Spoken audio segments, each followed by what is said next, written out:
ఒకరోజు ఒక పెద్ద చెట్టుపై నుంచి చంటి అనే చిన్న జింక మరియు శంభు అనే చిన్న సింహం ఇద్దరూ కిందకి పడిపోతున్నారు. అప్పుడు ధైర్యంగా ఊహించిన విధంగా చంటి శంభును పట్టుకుని పైకి లాగి ప్రాణాపాయం నుంచి రక్షించింది.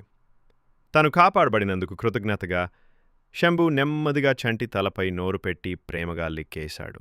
అంతటితో ఆ ఇద్దరు చిన్న జంతువులు కలిసి అడవిలోని ఒక మార్గం వెంట నడవడం ప్రారంభించాడు. కొద్దిసేపటికి భారీ వర్షం ప్రారంభమవడంతో వారు సమీపంలోని ఒక గుహలో ఆశ్రయం తీసుకున్నారు. గుహలోకి వెళ్ళిన తర్వాత వారు కూడుగట్టిన కొన్ని ఫలాలను పంచుకొని తిన్నారు. తర్వాత ఒకరిపై ఒకరు తలవాల్చుకుని నిద్రపోయారు. ఆ రోజు నుండి చంటి మరియు శంభు అత్యంత మంచి మిత్రులయ్యారు. వారు ప్రతిరోజు కలిసి ఆడుతూ అడవిని అన్వేషిస్తూ ఒకరితో ఒకరు సమయం గడిపారు. ఒకరోజు చంటి అడవిలో తిరుగుతున్నప్పుడు హైనాలు వదిలిన ఒక ఎముకను కనుగొంది. ఇది శంభును ఆనందింపచేస్తుందనిపించి ఆ ఎముకను తీసుకుని శంభుకి ఇచ్చింది. శంభు ఎంతో సంతోషంతో ఆ ఎముకను నెమళ్ళు లిక్కేశాడు. ఆ తర్వాత ఇద్దరూ దగ్గరలో ఉన్న ఓ వాగు దగ్గరికి వెళ్ళి నీరు తాగారు. కాలం గడిచిపోయింది.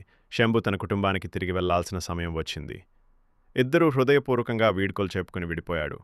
ఏళ్ళ తర్వాత అడవిలో ఒంటరిగా ఉన్నప్పుడు హైనాల గుంపు దానిని వెంబడించసాగింది. అవి దానిని పట్టుకోబోతున్న వేళ ఒక్కసారిగా ఒక పెద్ద సింహం వచ్చి మధ్యలోకి దూకి ధైర్యంగా బలంగా హైనాల్ని తీరుగా తరిమేసింది. హైనాలు భయంతో పారిపోయాయి. చంటి గడగడలాడుతూ ఆ పెద్ద సింహాన్ని చూశాడు. అది తనపై దాడి చేస్తుందేమో అని భయపడుతున్న సమయంలో ఆ సింహం తన తలవైపు వంగి మెల్లగా చంటి తలపై లిక్కిసింది. ఒకప్పుడు చిన్నపిల్లగా ఉండగా శంభు చేసే విధంగా.